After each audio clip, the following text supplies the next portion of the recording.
Selamat pagi dan salam sejahtera untuk kita semua. Perkenalkan, nama saya Yeni Marcella Huta Barat dengan NIM C1016221019 dari Prodi Ilmu dan Teknologi Pangan, kelas ITPA. Pada pagi hari ini, saya akan mempresentasikan hasil kerja saya.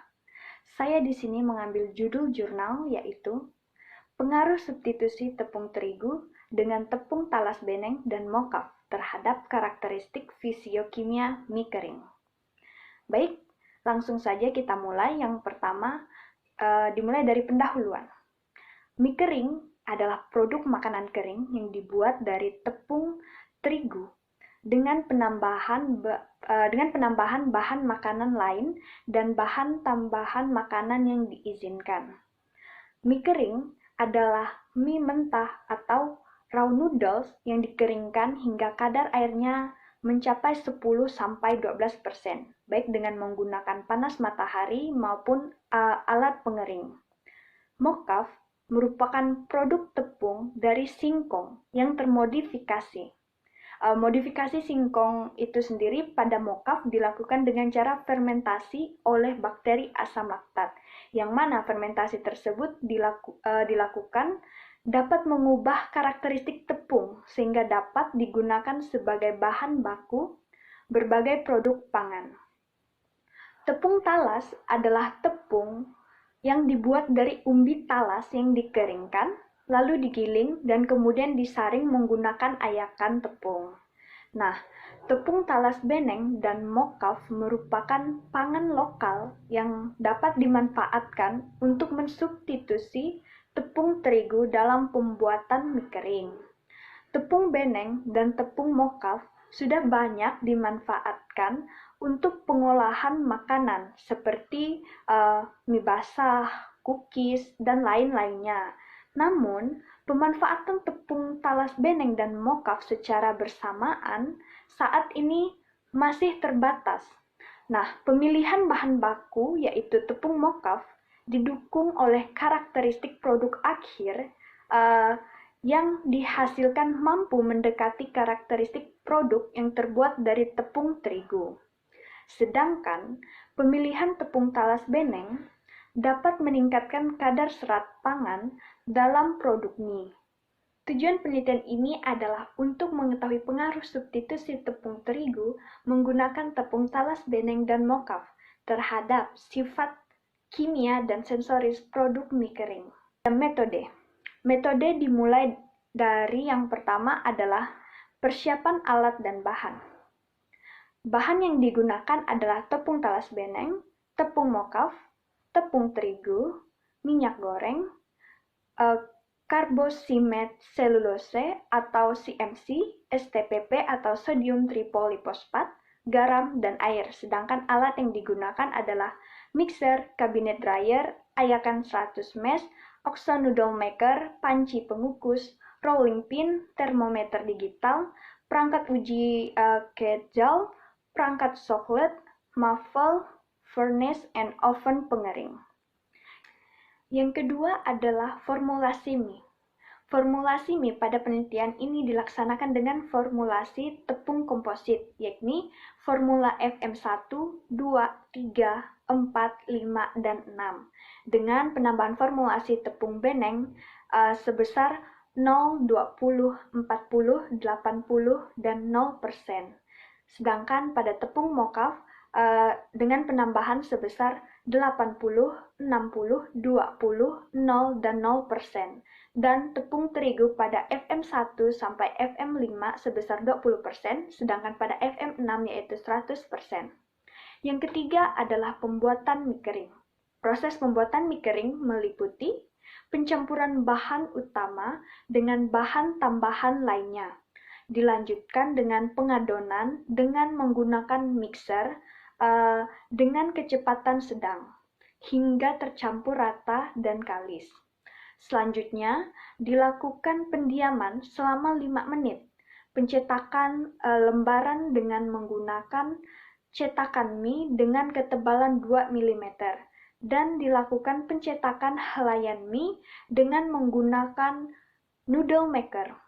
Mie yang dihasilkan kemudian dikukus pada suhu 100 derajat Celcius selama 10 menit. Kemudian mie basah tersebut dimasukkan ke mesin pengering kabinet dryer selama 10 jam. Mie kering dikemas dalam kemasan plastik polipropilen hingga siap dianalisa. Yang keempat adalah dilakukan uji fisiokimia. Pengujian meliputi kadar air, kadar protein, kadar abu total, kadar serat kasar, kadar karbohidrat, dan pengujian pemenuhan syarat mutu keadaan atau organoleptik mie kering yang meliputi warna, rasa, bau, dan tekstur. Yang kelima adalah rancangan penelitian. Percobaan penelitian ini dilakukan menggunakan rancangan acak lengkap atau RAL.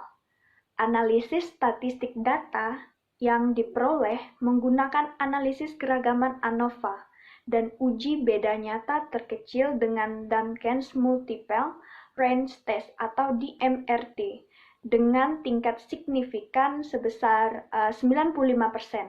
Data dianalisis menggunakan SPPS versi 25. Hasil dan pembahasan. Berdasarkan pada tabel di atas, dapat kita lihat bahwa kadar air mie kering pada Formula 1-6 sudah memenuhi standar mutu SNI pada tahun 2015, yakni maksimum sebesar 13% untuk produk mie yang dikeringkan. Nah, sedangkan untuk mie yang digoreng maksimum 8%. Penggunaan tepung talas dan mocaf juga mampu meningkatkan kadar serat, yang mana dapat dilihat semakin tinggi kandungan proporsi tepung, semakin meningkat kandungan serat. Nah, peningkatan kadar serat tersebut sejalan dengan berbagai penelitian yang telah dilakukan oleh para peneliti sebelumnya. Namun, menurut Fadila dan kawan-kawan, pada tahun 2021, data serat yang terkandung masih belum bisa untuk diteliti. Selanjutnya, kadar abu. Kadar abu yang dianalisis dalam mie kering ini adalah kadar abu total, sehingga belum dapat dibandingkan dengan persyaratan mutu SNI. Pada SNI tahun 2015, kadar abu yang menjadi persyaratan mutu maksimumnya adalah 0,1%. Kandungan kadar abu total komposit mampu meningkatkan kadar abu dalam mie kering. Nah, berdasarkan hasil penelitian, kadar abu paling tinggi mencapai 3,39% yang terdapat pada FM5. Nah, kandungan mineral yang terkandung dalam bahan penyusun mie seperti talas beneng dan mocaf diprediksi menjadi penyebab salah satu peningkatan kadar abu pada produk. Sedangkan kadar abu pada mie kering tanpa penambahan tepung talas beneng maupun mocaf yang tertinggi adalah pada FM6 yaitu sebesar 1,14%. Kadar lemak dalam formulasi ini tertinggi terdapat pada FM1 dan FM6. Kadar lemak yang tertinggi ini dapat disebabkan oleh daya serap minyak yang dimiliki oleh penyusun tepung komposit. Nah, granula pati yang pecah membuat terbukanya bagian hidrofobik dari pati, sehingga pati memiliki kemampuan mengikat minyak. Selain itu, kemampuan menyerap minyak juga dapat disebabkan oleh adanya protein. Penggunaan tepung talas beneng dan mocaf mampu meningkatkan kadar karbohidrat mie kering, yang mana semakin tinggi proporsi mocaf, maka semakin tinggi kadar karbohidrat pada mie kering. Nah, sedangkan kadar protein dalam mie kering yang dihasilkan masih di bawah 10%, di mana tidak memenuhi standar mutu SNI mie kering yang mana maksimumnya adalah 10-12%. Nah, rendahnya kadar protein ini bisa disebabkan oleh beberapa faktor. Yang pertama seperti jenis tepung yang digunakan dalam pembuatan mie dapat mempengaruhi kadar protein. Selanjutnya itu adalah hasil uji mutu sensoris dari mie kering. Berdasarkan SNI tahun 2015, persyaratan mutu sensoris mie kering meliputi warna, tekstur, bau, dan rasa. Nah, berdasarkan hasil tabel di atas, kita dapat melihat bahwa mie kering yang terbuat dari tepung talas beneng, mokaf, dan terigu memenuhi mutu organoleptik SNI mie kering yang memiliki warna, tekstur, bau, dan rasa dalam keadaan normal semua.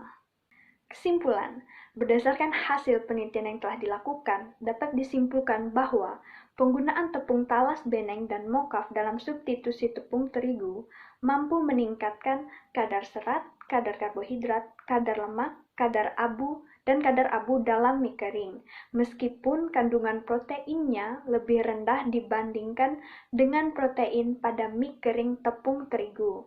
Nah, tetapi penambahan sumber protein berbasis pangan lokal bisa ditambahkan dalam formulasi mie kering ini agar tetap dapat meningkatkan kadar protein mie kering.